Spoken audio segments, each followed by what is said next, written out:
thought it was coming from there.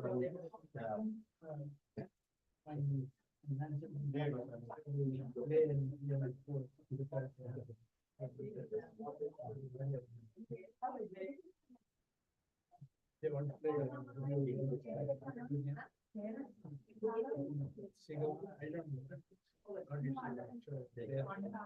I was not my mouse I see them there. Every time they don't change it. It's changed. They make they change. They like and what. Not been charged. It's there. Okay, we need to we give that whole thing, Sarah.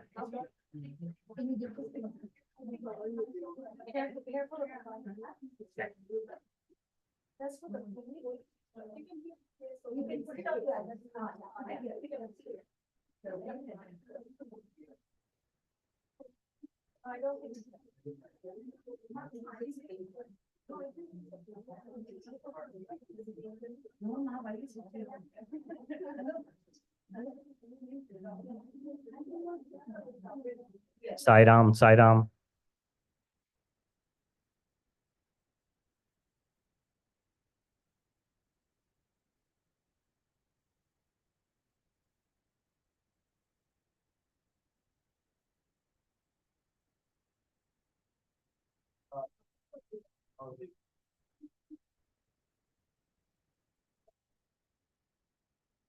Sairam, Sairam.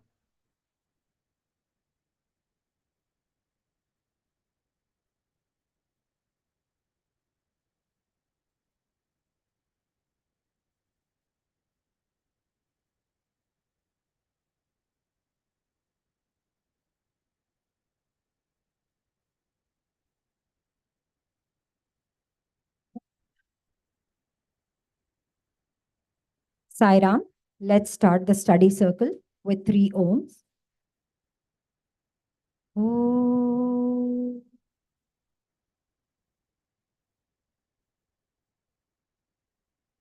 Oh.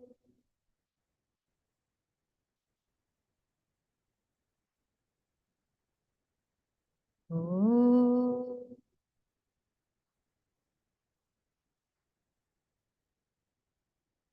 Dear Swami, we are so grateful to be able to meet here together in your presence today. While we are here together studying your word in your Bhagavata Vahini, we ask that you open our ears and hearts to whatever it is you want us to learn. Please speak through each one of us and help us progress in our spiritual journey. Jai Sai Ram. Sai Ram all. We are continuing our discussion on Bhagavata Vahini. Just before that, I just wanted to remind everyone to mute your cell phones. And can you hear me? Okay. Okay. You mute your cell phones and let's stay focused on the topic. Feel free to discuss and ask your questions that arise. Please don't hesitate. This is a study circle that we actually encourage everyone to participate. From last session, and I'm sorry I did not have the time today to update, but we were talking about the role of Maya yesterday. And we focused on what Maya is and how to recognize it. We went through a lot of terminologies, which often confuse me and bring me back to the same question. But we had a discussion on the role of Maya, and I can definitely update it for the next study circle time. Does anyone have anything to add? Because I really cannot remember today what we exactly talked about yesterday. Sairam. I think I can start. I think I was thinking about this Maya Yes. and whatever we were discussing yesterday. I have 3 points that I would like to share. Please. The first is when we dream, the swapna state, we don't realize that we are dreaming, right? So I don't know. At least I have not dreamt that I am dreaming now. Okay, when we dream, everything looks real. But in this state, which is the waking state, we are able to use our intellect and see that this possibly is a dream. So the swapna state, even though it is like an analogy, is not the same as the waking state. In other words, waking state is somewhat superior in that sense, because we are able to at least visualize that this also could be a dream. So that's something that I thought I can. That I is felt, a good point. Yeah. because we never in our dream we feel that we are dreaming. We don't realize that. Saira, there is one stage in the dreaming that is called astral traveling. At that time, I have experienced it. Don't think I am weird, but you are aware, like I was aware that I'm doing this kind of a consciousness, awareness. Okay. Sometimes that is called astral traveling, that you see your movements. Okay. That's kind of rare. Sairam, can we increase the volume a little bit? I think, Ashaji, can you hear? Okay. 1 second. I can do that. You can, yeah, you can hear me, yes. Yeah. Sairam, she can still hear when I say. Okay. Okay. The Yes, sir. other point Yes. is, so what I was what I was thinking was that this is the waking state is the only state in which we can progress. In the swapna state, is as an analogy, we can say that it is this one, but for spiritual progress to happen, it has to happen only in the waking state. It cannot definitely happen in dream state, but as an analogy also, I think this state is the one that we have real ability to progress.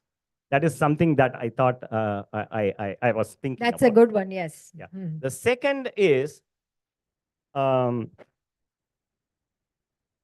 if we are afraid of something in this, let's say we are afraid of, we don't know swimming, for Yeah. example, Mhm. and we are not, because of that, we don't venture into the water at all, which is fine. But in the dream, let's say you dream, sometimes you get the dream that you're in the middle of the water. Mhm. Then you're going to be completely Have that feeling. afraid, have that Feeling of feeling, fear. that Mm. fear, right? But that fear of water is because you don't know swimming in this life. You imagine that somebody is an excellent swimmer, and the same similar dream, if that person gets in the middle of the water, he's not going to be afraid, because he's that confidence of being able to survive in the water in this waking state is transmitted through the dream state. Mhm. So in other words, this state projects into the dream state. So if we extend that analogy, whatever we are experiencing now, that's why we call that prarabdha karma, is probably a projection of the other life, afterlife, or so many previous lives. We were talking about it after the study circle yesterday. Shobha, do you want to add something? Yes, Sairam. I don't know if it is completely applicable like that, because a lot of times you dream things that you're very good at, but you're failing. Like, for example, an exam, you're so prepared, you know you'll do well, but the dream is always like you have failed it, you wrote everything wrong. So, is it always applicable like that? Probably not, is what I'm thinking, because dreams can happen either way, right? Um, but I agree with the point that yes, only in the waking state can you make the progress, because you need that intellect to work for you to remove the Maya. Only with the help of that you can do that. Without it, I don't think we can. But Sure. Please go ahead, Manojji.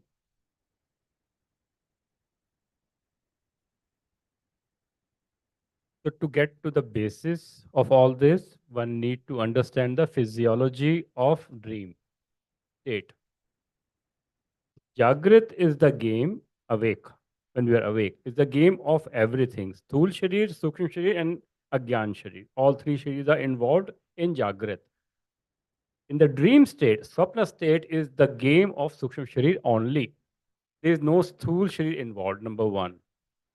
So it is the bunch of sanskaras. It's all the bunch of sanskaras, all the bunch of sanskaras, which Vedant, according to Vedant, there is something called, which I don't know how we describe anatomy, there's something called Hita Nadi in the throat. That's where all the sanskaras sit and stay, all the sanskaras of this janma and purva janmas. So Swapna is the game of those sanskaras only. So be it positive, be it negative, it is all what we are thinking, what we are doing, what we have physically done, what we have experienced. We will never dream of something which we have not seen, read, or thought of. Number one. Right. So it is always related to something of your sanskaras always. It is not from unknown word somewhere. Right. It's all those sanskaras which are stored in somewhere called Hitanadi. There's a name given to it. Yeah. I don't know exactly. But it's all game of that Sukshma Sharir in that state. Absolutely. All right. Sorry, I have another small. This. Yep, please go ahead. See, the whole purpose of our discussing this Maya is for us to be always aware that what we see, what we encounter, what our mind says is all not the truth, right? It's all a game of the Maya. So that we can easily, or not easily, we can be at least be able to see that. I mean, the whole purpose is when we are down or when we have problems or challenges, we should be able to say that it is Maya. It is due to Maya, so that we are not affected by it. We are separate from this, whatever is happening. I am separate from this body. I am separate from this mind. So whatever this challenge is are all only in this world. Because the moment I go out of this world, everything I'll forget, just like how I forget the dream, I'm going to forget this whole thing. So all this is only when I'm living in this world. So now that kind of awareness, what it can do is it can reduce the effect of any of the challenges that we face. But to do that, I think we have to do a constant sadhana. It's not like one time we will be aware and then, I mean, especially when we are going through a challenge, we have to be aware that it is Maya. That is where the challenge comes. Yeah. So the thing is to practice it. If we can do that when we are elated, when we are in a joyful state, when everything goes right, if we are able to say that it is Maya, okay, no, I cannot claim any credit for it. Right. That we can do that little easier than to say when we are going through a challenge that it is due to a Maya. So I Yes, thought Sairam. that. That is very good point. Absolutely.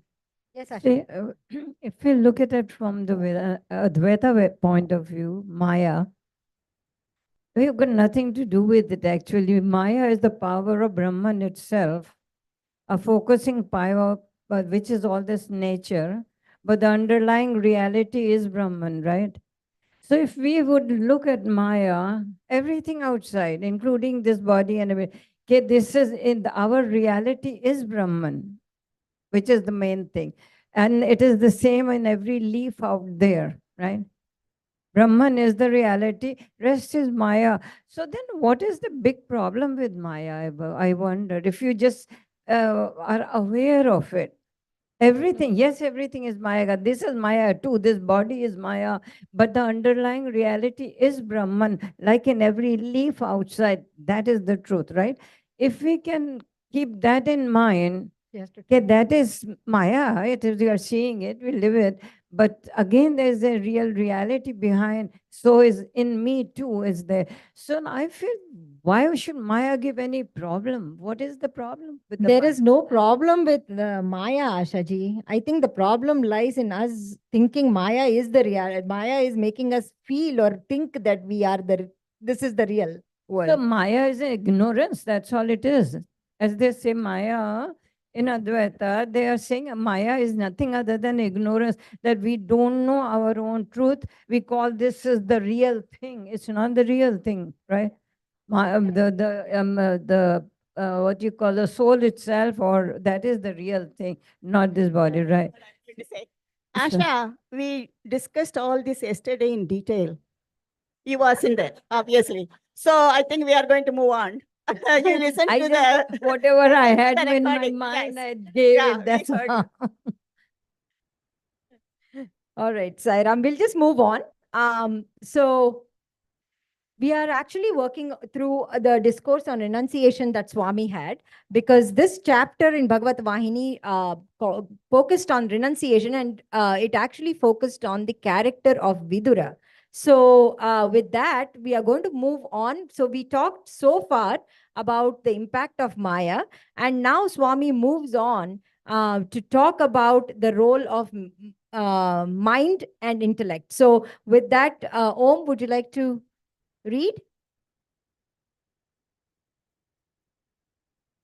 We might have learned a lot, acquired many things. We might have enjoyed many things. Where are they now? What has happened to them? Why did we part with them? What benefit did we derive from them? When we inquire into these matters, we will realize that the things we enjoyed, the individuals with whom we associated, and the experiences we had are like figures of puppets on a screen. They are like clouds that come and go. We must seek to know the basic truth about the human condition.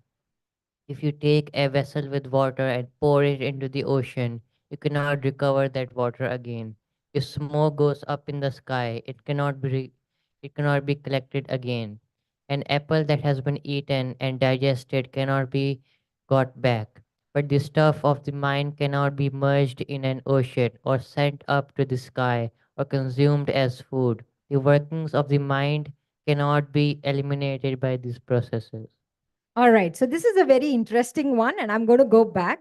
So first thing is, why is man compared to a puppet?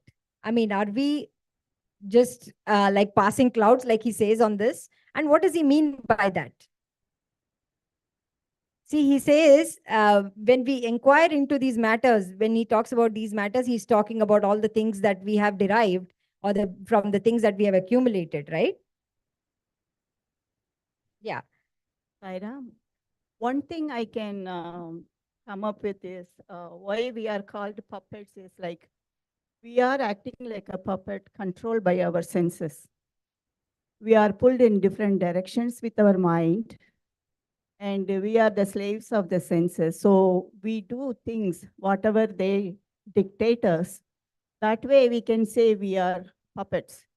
And then because of that, what he says, like you consume so much food or enjoyment, whatever we enjoyed and whatever we consumed as food or other things through our mind. And they are like, he says, clouds come and go. So nothing is permanent. So in that way, I think we are puppets, we are slaves to our senses and mind. The Hi. other way to think about it is also you are a puppet in the hand of God. Because we talked about this in earlier point too, that God is the ultimate doer, not you. So you're just dancing along. You always think you are the doer, it is in your control. But remember, there is a higher control above that. So don't get carried away that, if you dance, it is because of your doing. It may be someone else controlling the strings. But 1 minute. Yes, please go ahead, Shankaranji, and Yeah. then. Yeah, I think I would like to say that, that prarabdha karma that we brought in as we came into this life decides what are the situations you're going to face.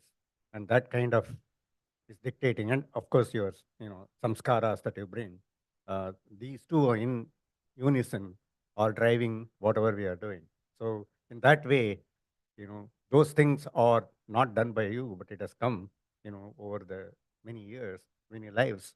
And so those are actually the puppet strings that, The strings, the puppet strings you're saying is our prarabdha karma. our is what it- prarabdha karma and our Samskaras. samskaras, which Yeah. we have acquired over many lives. Yeah, Manojji, sorry. Please go ahead. That's what Shovaji was mentioning. So, according to the Vedantic philosophy, there is one Brahman, Jeev, Ishwar, Maya. Three things. Jeev is under the influence of Maya. Ishwar controls Maya. That is the major difference between Jiva and Ishwar. So, Jeev, all Jeevs are under the control of Maya, and God controls Maya. So, whenever Ishwar comes in any of the forms, even though they act like any other human being, they have Maya in their control. We are under the influence of Maya. God does not control us. Let's be very clear about it. I mean, very clear. There's a major, it's always Maya and Avidya. God has nothing to do with our activities. God, we are responsible for our deeds and we get what we sow always. And that's the whole cycle of Punarjanma. That's a theory of reincarnations and Punarjanma and carry on, just carry on. And we try to attribute it to God. It's not the Ishwar, it's not the Ishwar. It is the Maya which is controlling us. There's a bigger difference in that, saying that God is telling me to do this. No, God. No, God doesn't. Okay, so then it goes to another cycle altogether. So, yeah, that is Combination is what yeah. I would say. Combination. is- Because if you really strongly will, God cannot oppose it. At the same time, so it Yeah, is it also is- true like that. Again, right? we have to go back to the whole concept of free will now. Yeah, exactly. That is But where we, yeah, I know. yeah. So this is a roundabout circle, I know, but yeah.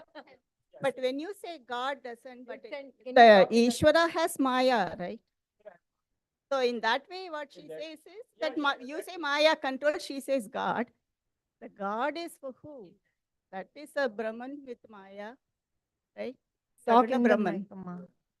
So that is in a way correct. See, if you read here, Uh-huh. what Swami says, it's really not. If you see, what he says is, whatever you have experienced in the past is what appears as a movie. So what happened to that? It's not real anymore. Mhm. Okay, we know that. I mean, we might have experienced something and we might have believed that that is true at that time, but Yeah. now we know that it is not true. So it has always happened. So what happened? That's what he means here. I think I know that puppets controlled by Ishvara, all Yeah. those things we have talked about. But here in this context, I think he means more like our own past memories is showing up on the screen, and it looks like we are the puppets on the screen. That's Correct. how I That's interpret. exactly. Yeah, this is not that concept of from Bhagavad Gita where chapter 2 where he says, I control everything. No. But basically, then what is he talking about, that we must seek to know the basic truth about human condition? So basically, what he's saying is all that your memory, all the past experiences, everything is untrue. Everything is related to that Maya. So it's all not true, because you know that at that time it appeared to be true. Now it is not true. You realize it. So everything is changing. Everything is not true. So don't give importance to what you see now, and then don't believe that that is true. That's what I think his Swami means here. At Yeah, least that's how I. So that makes sense. Yeah, I think the second paragraph is more, yeah, I agree with you, Venkat. It's actually, he's talking about the past in using the puppet mode. But if you look at the second paragraph, very important point is things like the water that goes into the ocean, you cannot get it back. All those things, except the mind. So what he says is, the mind, you cannot, reverse it. It's going to be there. And you cannot permanently dissolve it into the ocean or anything. It's going to be there all the time. So that is the difference between the mind, working of the mind, is definitely different. So does that mean, like Swami says, that even the thought process is karmic, right? So any thought that you get is karmic. So so the working of mind cannot be eliminated by this, but does he mean that even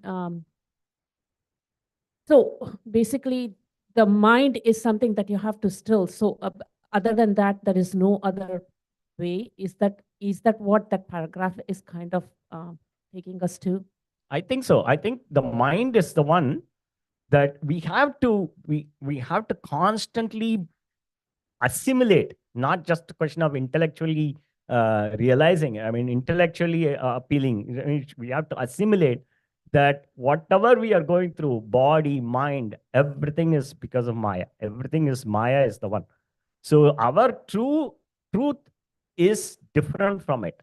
We are above, or we shouldn't say above, we are different from this body-mind complex. And that has to be driven by saying repeatedly in ourselves so that the mind gets, because we have to use the mind to do that realization. Without mind, we cannot do that. We have to achieve only through the mind. But by repeating this awareness to our mind so many different times, then we will be able to see that. We will be able to get rid of the mind, or the mind itself will get conditioned to saying that it's all Maya. Yeah, that is true. It is all about conditioning the mind, I think. I have a question. Yeah. Here, the puppets, does that refer to like puppets of the god or the puppets of our mind? Puppets of mind. So, like when we say that, like for example, when we get a small, like an example, when we lead to an anger, a process where we react. So, an example, like there will be different, there will be a desire in the process, or there will be an anger or sim. So, what I think is the vasanas or whatever comes to us, are we playing as puppets or are we controlling? That's a test. So if we are, No, are we controlled by the senses, or what did you say? are we controlling or are we reacting to the desires? Okay. So that difference is the puppets. Are we acting as a puppets to our mind, or are we following the process of what our inner, like I would say, consciousness is? So that's where it defines the Maya. Are you playing as the puppet for the Maya comes into you, or are you being conscious of what you want to act?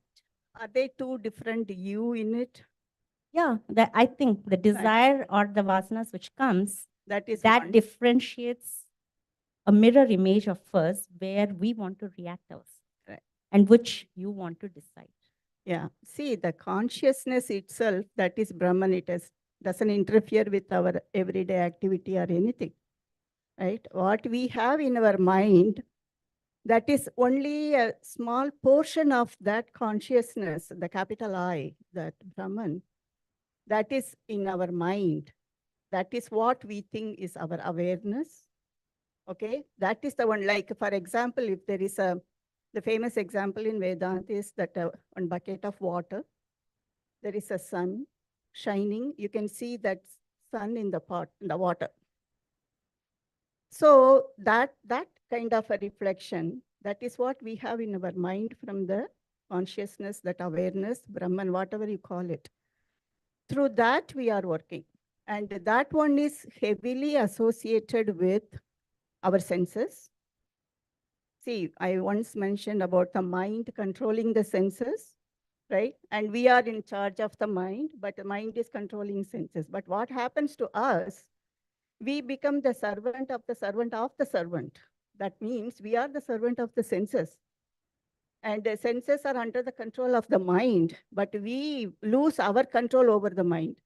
So I think it is like how we navigate. It is only with our intelligence, buddhi, how we go through this. So when I'm rereading this second paragraph, I feel like, the Panchatattva, our body, everything goes in, right? The water gets merged with water, the carbon, the ash merges with the earth.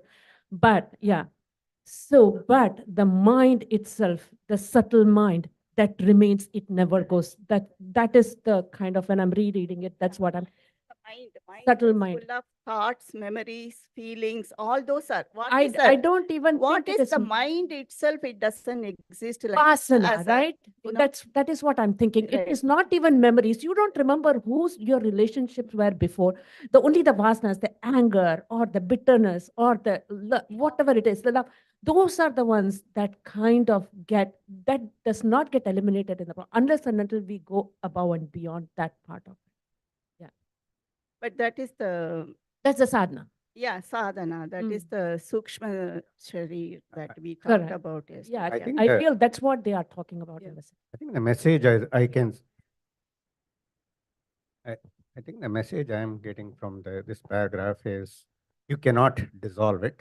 Okay. So what we can do is purify. So I think Purify the mind. purify the mind. That's the message here.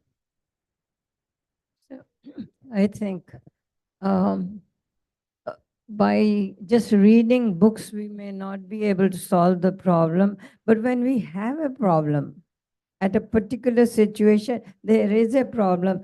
If at that time we can just stop for a moment and go by what we have learned, and see where is the Maya, where is the Brahman, where is the projection, and all that thing which we have read. We know all that theory, we know it. But when it comes to applying it at that moment, we don't do. We go back to our old thinking. So I truly feel that when there is, you need it. When you are hungry, you need it. You need to solve your problem. Then at that time, if we can walk our mind through what we have learned, the truth, the Brahman and Maya, all that, it's good. But walk through it and learn from it and then get the benefit of it, I would say. If it brings you peace, then that is the benefit of understanding all this thing, what we are reading, right? So once we do it couple of times, at least couple of times, we may forget in between, doesn't matter. Go ahead and do it again. You fell down, get up and do it. Then I feel that slowly you will understand to solve your problem right then and there. Okay, right now the problem came. If I can stop and think, yeah, this is all this Maya thingy. That is can I solve it that way? We'll have to train our mind for that. This is my feeling. Sairam, now one thing. Yeah, please go ahead. No. One thing I want to add here. See, Maya has got a phenomenal word. I mean, you can see real objects, but the main thing is what is going on in the mind. And when you come to mind, then dealings in the subtle level, looking at you, talking to you, and kind of interpreting your mind, your thoughts. I'm just thinking, oh, she's thinking like that, and he has all these ideas, and so I'm putting all these into my mind and making judgments about that without any kind of transaction going on. Okay, you do that about 2 or 3 times, and then you come and say, this lady is always like this. So I think the way to look at it is it's all part of the mind. So Jatin Desai's concept, I remember, was whenever you get such a thought, think of an alternate thought. Think of why that person could be doing that. Right. Maybe they had a bad day and they are reflect. So I think that is one way of keeping this mind off this wrong track. I just wanted to add, today I went in the morning, I went to Lidl to buy some stuff. Then on the way back, I was just going to back my car from the parking lot. And then suddenly the one lady honked. Okay, then I knew that. I immediately applied the brake and stopped. My first reaction was that, oh, that lady could have stopped. Yeah. Usually when I am Yes. there, when I see somebody backing, I stop and let that person back out and then we go. Yeah. Right? So first thought was that. Yeah. Then I thought that, see, look at the beauty. If she had not honked and if she had continued, then that could have been an accident. Right. Okay, I didn't see her coming. The second thing is, I should be glad, I should be thankful that she honked. Yeah. And then she let me. I should also thank that I heard it and Yeah. applied the brake immediately. What if I didn't hear and she honked and I've been thinking about something? So there are so many things to think about, thank about. Yeah, but we take things But for we granted. normally, Yeah. our immediate reaction is to blame or get upset. Yeah. Yeah. Yeah. Yeah. That's a very good observation. Yeah, it's a very good observation too. Yeah, please. Yeah, see, the mind is always the culprit, right? And we are puppets of the mind. That I was listening to something, and the mind, it says you have two kinds of thoughts in the mind. One is an organized thought. Okay, what is an organized thought? That is you consciously, deeply aware of your thoughts. Okay, what you are thinking. And of course, the opposite is the unorganized. Random thoughts come all the time, churning thoughts, overflowing, and puppets. Okay. Yeah. We just, and then we take it, wherever it takes us, we go run with it. Right? That is one type of mind, unorganized. And what can we do? We can, they strongly say, breathe. Pranayama, the breathing, a lot, it has connected with our thoughts. Yeah. If we are so agitated and, angry, the breathing is fast. And slow, very lethargic and tamasic quality. It's so slow, So watch your thought, right? And then you're breathing consciously, you be aware of what you are thinking. It is not always possible, but we should try. And then have positive thoughts. And negative thoughts do come, immediately replace with a positive thought. Like, you say, why didn't she break first? Instead of that, you can say, why didn't I hear it first? So always having a positive thought always helps.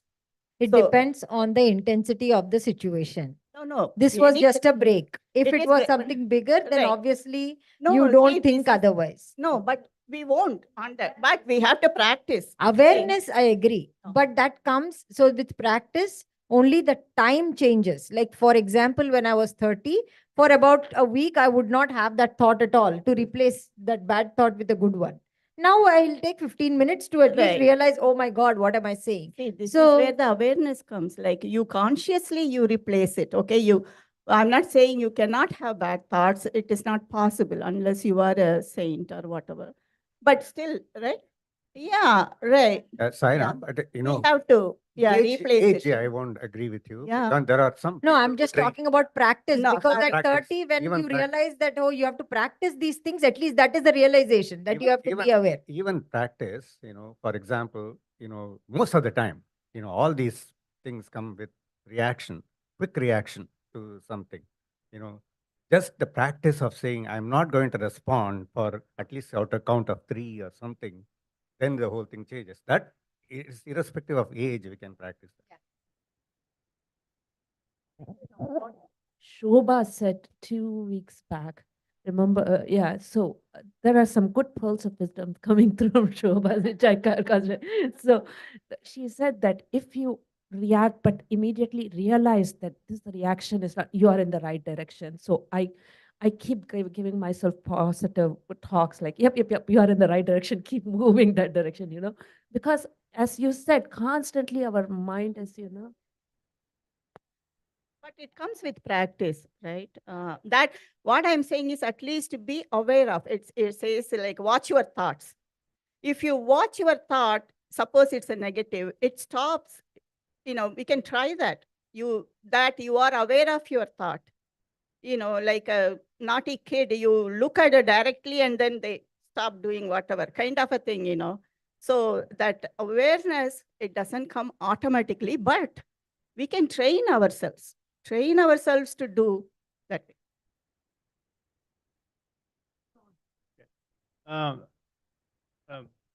Umaji, you say that if we can control our actions or thoughts with constant meditation or practice. My question to you also, Bhavani, why don't we practice 10 minutes of controlled breath exercises in the study circle? Definitely that will make everybody to participate. Sure. So So, increase but the time somebody- to another 15 minutes. I will definitely do that also. No, because But no, there that is is a- your own practice, Sairam. No, that is this a practice, but that, yeah. that is practice. I do agree that Yes. if you make the participants also do something like controlling breath with a guided exercise or something like that, definitely even the not our age group. I mean, kids age also not can. age. Age Yeah. doesn't nothing matter. to do with No, that, but we can- kids also we Yeah, can make that's them fine. participate. I got your That's a point. good suggestion. Noted. Yeah. Noted. Absolutely noted. Yeah. I We have to do get increase it. the study circle time, including meditation and all, then Yeah. that is where what you want to do as Yeah. a center. So That's a good suggestion. we can move on to the next pieces. So we talked about a wise man compared to a puppet in this one, and we talked about what is the basic truth, and we obviously focused on the impact of the mind. So with that, I think Swami moves on to say mind should be kept under restraint. So, Om, can you please read? Why then is there a call for mononigram, control of the mind? Nigram control really means being indifferent into the vagaries of the mind. It is difficult to control the mind as it is difficult to confine air in one's grasp. Likewise, how can anyone control the mind which is all embracing in the vastness of its range and comprehension? When it is realized that the mind is made of thoughts and doubts, the elimination of the thoughts is the means of restraining of the mind. Thoughts are associated with desires. As long as desires remain, one cannot have vairagya, detachment. It is necessary to limit desires. Take, for instance, a car. If you press the accelerator, it picks up speed. In pressing the accelerator, however, you have to bear in mind the state of the road, the curves and bends of the ups and downs. Similarly, the world we live in is replete with ups and downs, with joy and sorrow. Having regard to this fact, the mind must be kept under restraint as far as possible. The car cannot move unless the accelerator is suppressed, but this should be done with circumspect. In making the journey, this caution should be observed. Likewise, we need the mind, but it has to be used in the proper way. Thank you, Om. So, I mean, there are many questions and then many ways that we can go about this. But I thought we already talked a lot about controlling of mind, controlling of desires, and how we need to do. So I thought we need to talk about what is the significance of restraining the mind in the path of devotion. Because you can restrain the mind in many ways, but in the path of devotion, how does that help you?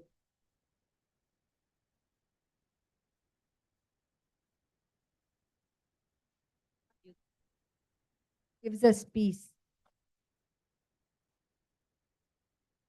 Well, we talked a lot about, purifying the mind, and that is where restraining the mind comes. So, like some of the thoughts that we talked about, think of positive thoughts. You go and think about something. Usually, that happens very much. A negative thought comes, and you keep building it. What if? What if? What if? What if? What if? And keep going in that line. And when the positive thought comes, you go, oh, okay, and then you move on to something else. So you're looking for another negative thought. We don't spend a lot of time in the positive. That I think that will help in restraining the mind because that helps in purifying the mind, and that is where devotion comes. That's the path to devotion. So purification of mind is what you're saying. Okay. I'm not understanding exactly the question. In the sense, So- are you saying we should restrain the mind?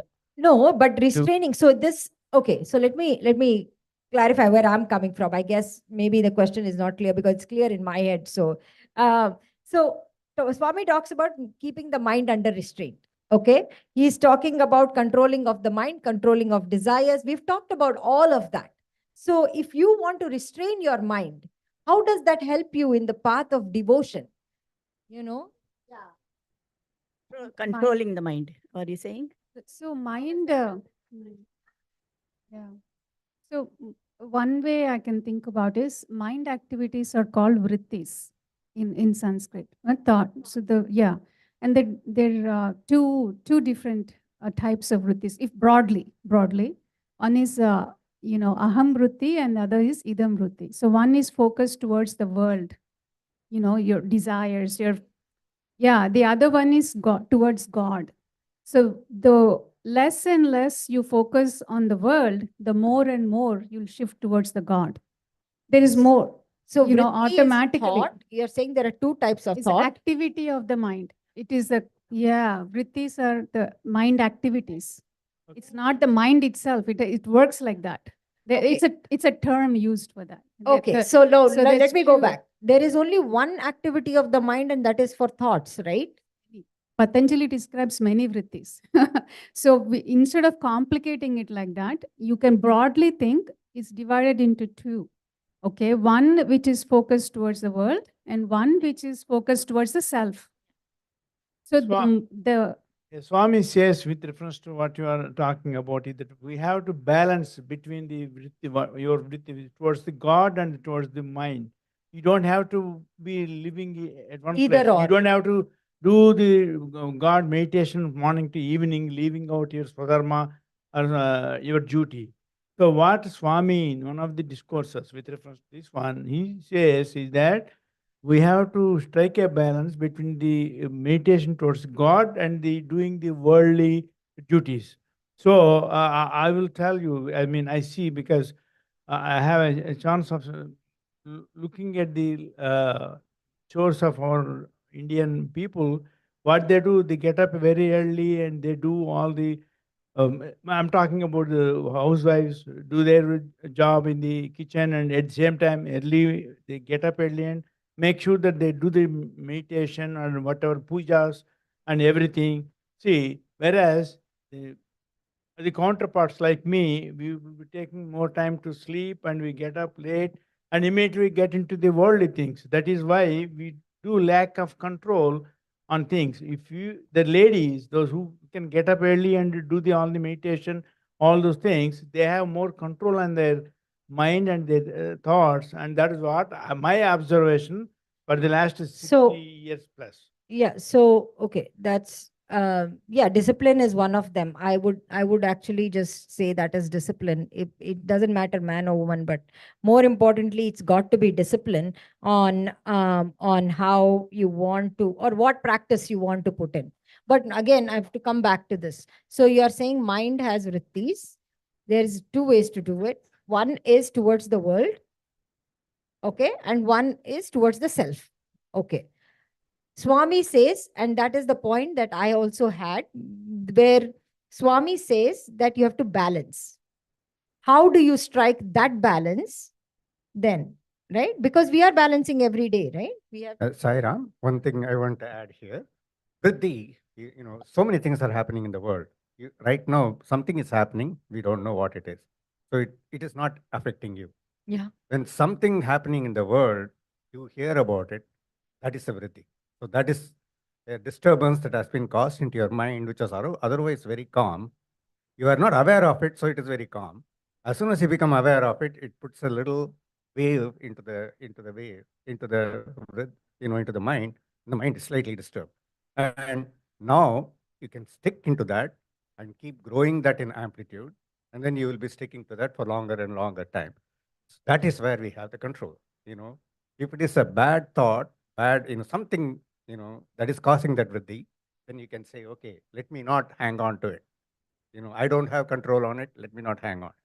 So that is where I think this practice comes. What Shobhaji is mentioning, the more we can stay away from the material world and the other vrittis, your mind can focus more on the God side or yourself side. That's the key I think you are indicating. Unless we do that, so even though unless we do that, it's the same mind. One we cannot do uh, compartmentalize it. We cannot compart at the same time. So the manovritti towards God or self-realization versus doing the materialistic things, the worldly affairs. That's what we indicated a month ago. The more you can protect your vrittis to go in that direction, to reduce the exposure, that will help you focus on this side. What Umaji was mentioning early today, before the class, that she does not want to get exposed to so many disturbances in so many crowds and so many people around. And not I mean not that you didn't say, but I realized, I mean, I was saying that. So as much as we can protect ourselves from so many exposures, your mind can get more focused. That's why there is a tradition of doing the silence for 5 minutes or for 1 minute, so that so that that thing can stay in one place, so that we don't get exposed to other vrittis, what she is saying. See, Milton says, the mind on its own can make heaven out of hell, hell out of heaven. Right? So it is all in the mind. We can be what we make ourselves out to be. That is the one, right? I'll add one thing here. See, first of all, Swami will give you many paths and many solutions. That is one way of easy thing he's saying. Balance it. But we have to realize what is the goal. We all know the goal, self-realization, moksha. What is moksha? Kshaya of moham. Moham, kshaya is moksha, right? What is moham? Desire. So when that ultimate thing is there, if you're constantly balancing, how will you get there? It is good. I'm not saying it's not good. It is a way. He's giving you an easy way. Start there. Start with the balance. Then progress slowly. I feel, okay, when we look out, there's so much to look out. The mind goes so much outside all the time. But when we want to look in, it's so vague. There's nothing particular that I can focus on. This is my inside the mind. I cannot. But outside, I can see everything. So I think we have a little bit of a problem when we look inside. We are looking at something which is there, but not there. We can't see it. So if we can make some changes in that, what am I looking at? What am I feeling at when I say I'm looking in? Give some kind of something solid to think about. Outside, there's everything solid, but when I look in, there's not that solid. What happened? This mind runs away because it can't settle inside, nothing to settle on. So whatever, it just goes away. I feel that is a problem we can face. So I do agree with Shobhaji, because Swami might have given that example that way in that particular context. He has given a lot of ways. That particular context which Bhavaniji is mentioning is one of the ways. We should not just like focus, this is the only way, balancing it. Because if we keep balancing it, we might not give due importance to the moksha, path of moksha. See, what I thought, if we are really keen to control the mind, if we take it as our sadhana to do that, progressively what we hear, like the ones that will disturb us, will also decrease. So in other words, because the rest of the things, you will not even focus on it. You won't have time for it. You will completely ignore it. So in other words, the more and more you are going into, if you're really intent on controlling the mind or focusing towards self-inquiry, all the things will aid you into that. Yes. Okay. I agree with that piece. Yes. Also, one of the things that, in all these talks we have not come across, but it is also from Swami. And that is, we talk about desires and controlling the desires. And best thing will be to eliminate all the desires. But in the real life, it is very difficult. So that's why he has given ceiling on desires. Let's at least focus on limiting the thing. Yeah. You want a car for transportation, but you don't look for a car for a huge, luxury. So something like that. So, like that, you can limit it, and that will give us an opportunity to look inside. That's We can't hear you if you're not on the mic because it's online. My apology. See, Swami gave all these things, like, but management checklist he has not given. Like Management checklist. like process management checklist. So the reason why you have to do this, follow this process, like set clear goals. Your goal is to reach me. You mean reach God. Yes.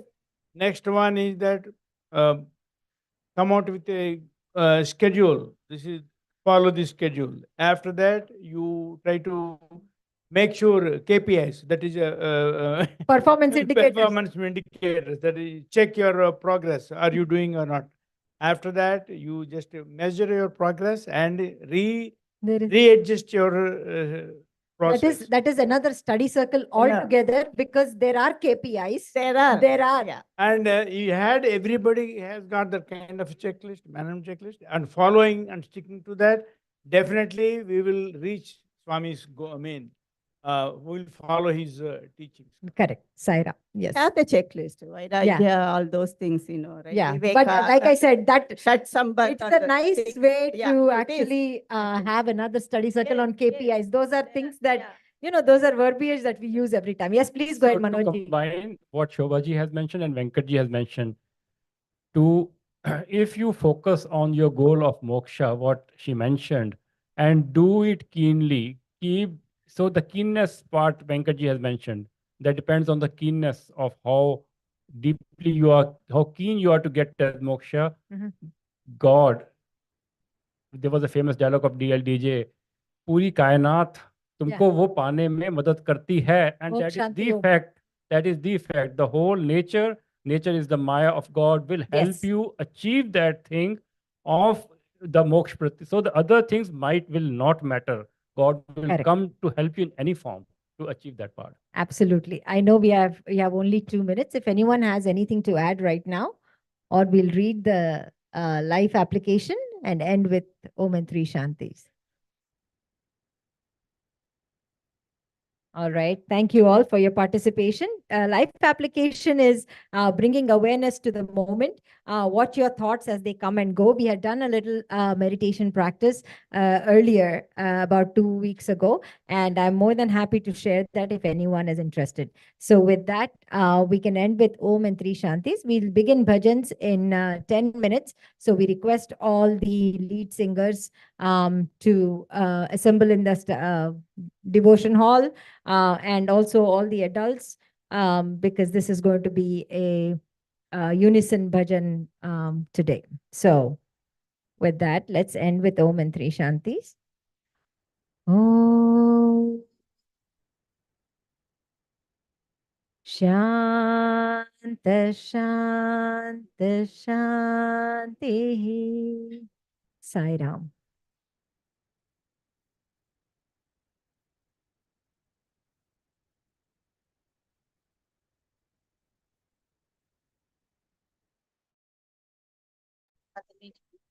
More oil and yeah, I don't think oil we need. Yesterday it was very fine.